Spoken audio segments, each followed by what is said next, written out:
Antecedentes de la mecánica. Los antepasados del hombre, al construir sus instrumentos, iniciaron el desarrollo de la mecánica. Las primeras ideas claras sobre el universo mecánico en que vivimos fueron dadas por los filósofos griegos. Uno de los más brillantes fue Pitágoras de Samos, fundador de la escuela pitagórica. El más brillante representante de esta escuela fue Filolao de Crotona. Para Filolao y Pitágoras la Tierra era esférica, no constituía el centro del universo, y observaron que el Sol, la Luna y los planetas no comparten el movimiento uniforme de las estrellas, sino que cada uno tenía su camino propio. Otro gran filósofo fue Demócrito, que desarrolló la teoría atómica de la materia. Para él toda la materia consistía de pequeñas partículas a las que llamó átomos, que quiere decir indivisible. Los átomos eran eternos e indestructibles, y existían diversos tipos de átomos, que explicaban las diferencias existentes entre diversas sustancias. Además de los átomos solo existía el vacío. Epicuro de Samos. En 342 a.C. fundó su escuela en Atenas. Adoptó la teoría atómica de Demócrito para explicar el comportamiento mecánico del universo, que estaba formado por átomos y vacío. Para él, si un cuerpo se mueve, deberá continuar su movimiento a menos que exista un efecto que lo modifique.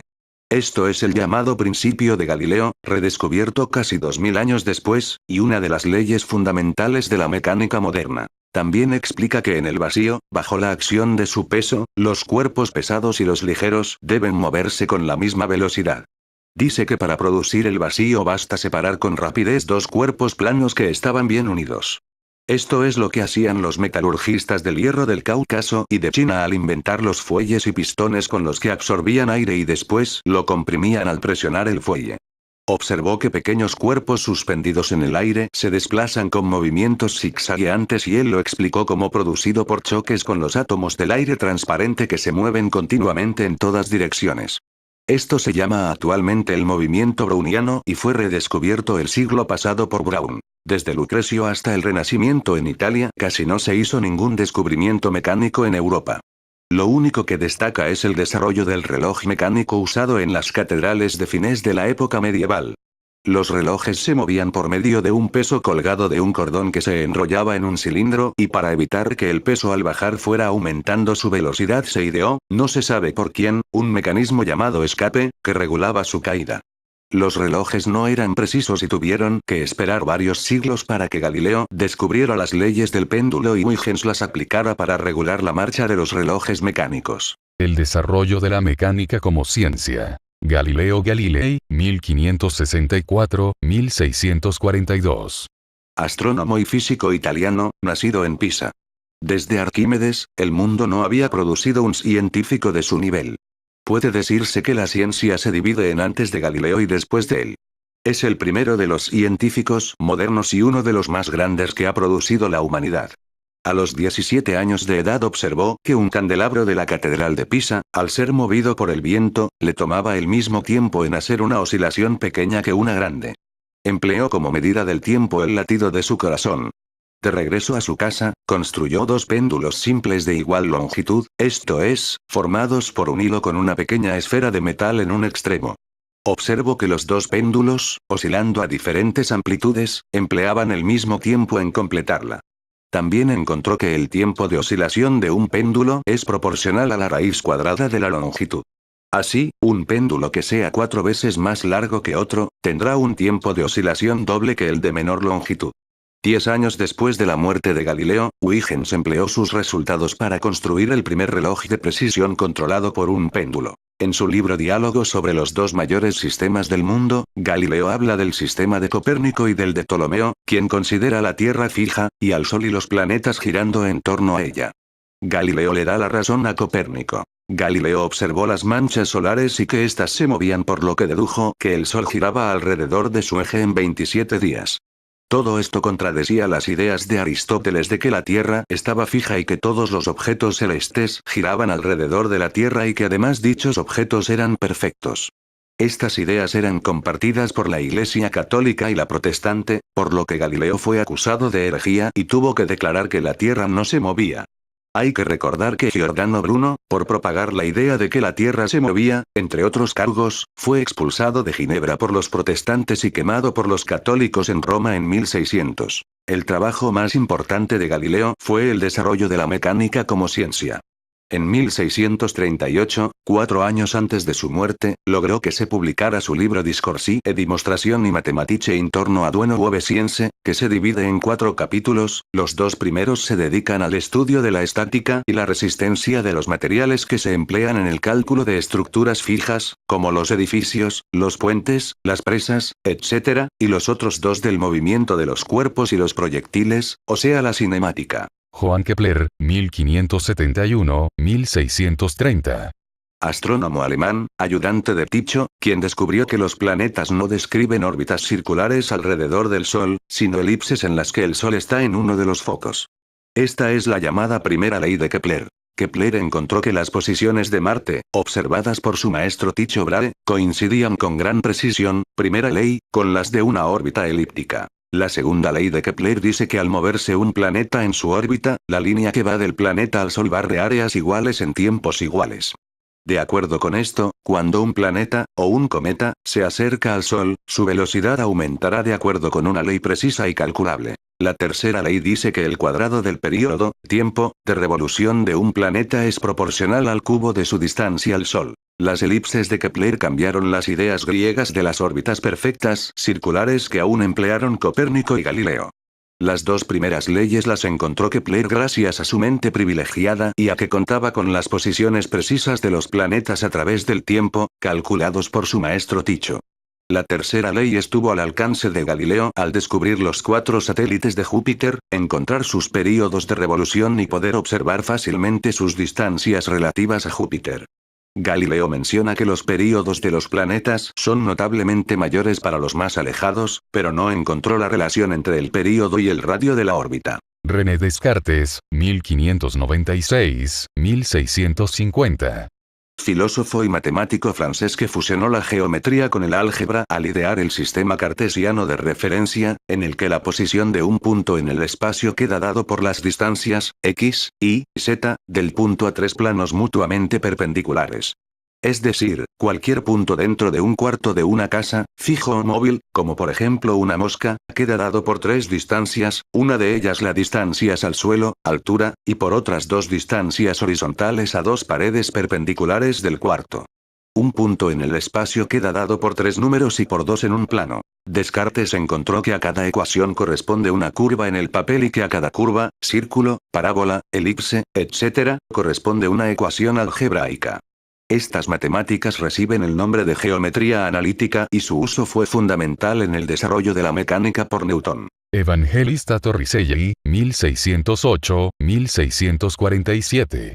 Físico italiano, discípulo de Galileo, quien le sugirió que estudiara el problema del vacío. Para probarlo, Torricelli llenó con mercurio un tubo de vidrio cerrado en un extremo y de más de 1 metro de largo, lo tapó con su pulgar y lo introdujo invertido en un recipiente abierto que contenía mercurio.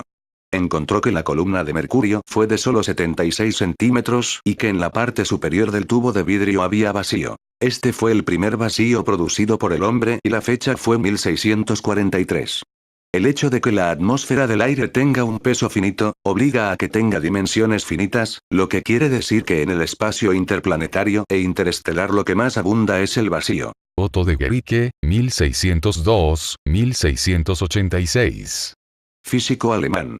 Con pistones y válvulas construyó una bomba de vacío con la que hizo interesantes experimentos.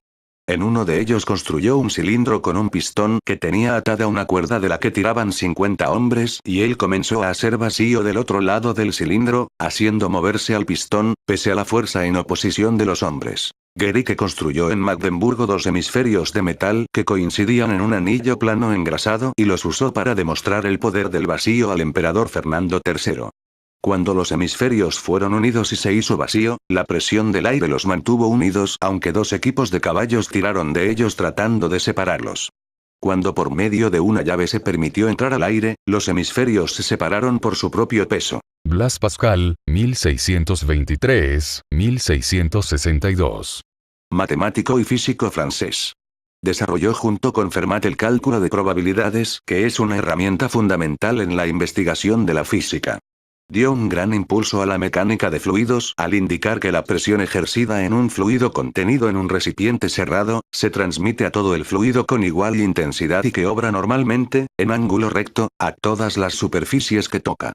Pascal se interesó por los trabajos de Torricelli y dedujo que si la atmósfera tiene peso, este debe disminuir con la altura y observó que, al subir una montaña, la altura de la columna de mercurio disminuye notablemente. Christian Huygens, 1629-1695. Notable físico y astrónomo holandés. Sus trabajos más importantes los realizó en el campo de la óptica, sin embargo, dentro de la mecánica elaboró importantes equipos para medir distancias y tiempos. Construyó un micrómetro que permitía leer el giro del disco de un instrumento, de unos segundos de arco. Diseñó y construyó los primeros relojes de precisión. Antes de él, el reloj más preciso que se había construido era el de agua del griego Ctesibeus. En la Edad Media se inventó el reloj mecánico que tenía una sola manecilla que daba las horas con poca precisión. En sus últimos años, Galileo trató de construir un reloj que empleara un péndulo para controlar su movimiento. El diseño y la construcción del primer reloj de precisión la realizó Huygens, empleando como elemento regulador un péndulo cuyas leyes descubrió Galileo. A principios del siglo XVI, Pedro Heinlein construyó los primeros relojes mecánicos de bolsillo, que se llamaban los huevos de Nuremberg por su forma y por el lugar donde se fabricaban. Los relojes eran poco exactos. En 1665, Huygens construyó el primer reloj de bolsillo de precisión, al introducir el volante controlado por un resorte en espiral, que oscila con leyes similares a las del péndulo. El poder medir el tiempo con precisión tuvo un papel muy importante en el futuro desarrollo de la física. En 1673 publicó su libro sobre relojes, De Horologium Oscillatorium, en el que explica cómo pueden construirse cronómetros de precisión empleando el péndulo de Galileo, pero lo que es más importante es que descubrió la forma de la fuerza centrífuga, o la tensión del hilo del péndulo, del movimiento circular, siendo proporcional al radio e inversamente proporcional al cuadrado del período. Combinando esta ley con la tercera ley de Kepler, que nos dice que el cuadrado del período de un planeta es proporcional al cubo de su distancia al Sol, se obtiene que la fuerza centrípeta que obra sobre los planetas debe variar inversamente con el cuadrado de la distancia, como se lo hizo ver Otte a Newton en una carta y que pudo haber sido el punto de partida de la ley de la gravitación formulada por Newton. Roberto Oke, 1635-1703. Físico inglés.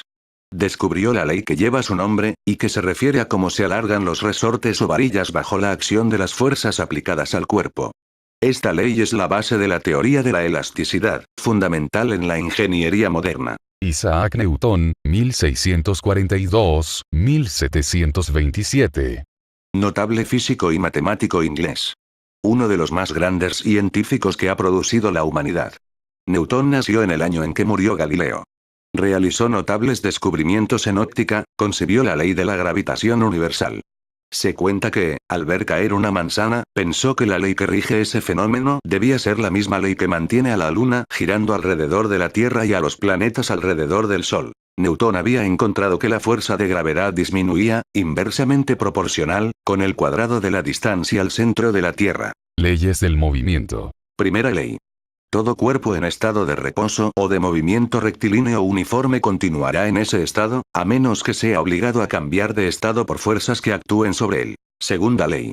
El cambio de movimiento es proporcional a la fuerza aplicada y es producido en la dirección de la línea recta en que la fuerza actúa. Esta ley en realidad contiene a la primera, pues si no hay fuerza, no hay cambio en el movimiento rectilíneo uniforme.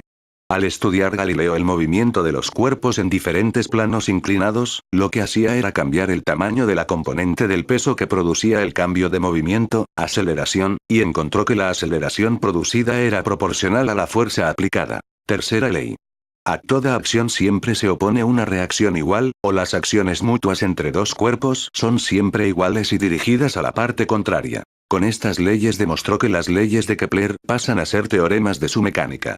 Encontró que en un campo gravitacional central, los cuerpos se mueven en un plano que puede ser un círculo, una elipse, una parábola o una hipérbola, o sea una cónica, curvas que se obtienen al hacer un corte en una superficie cónica.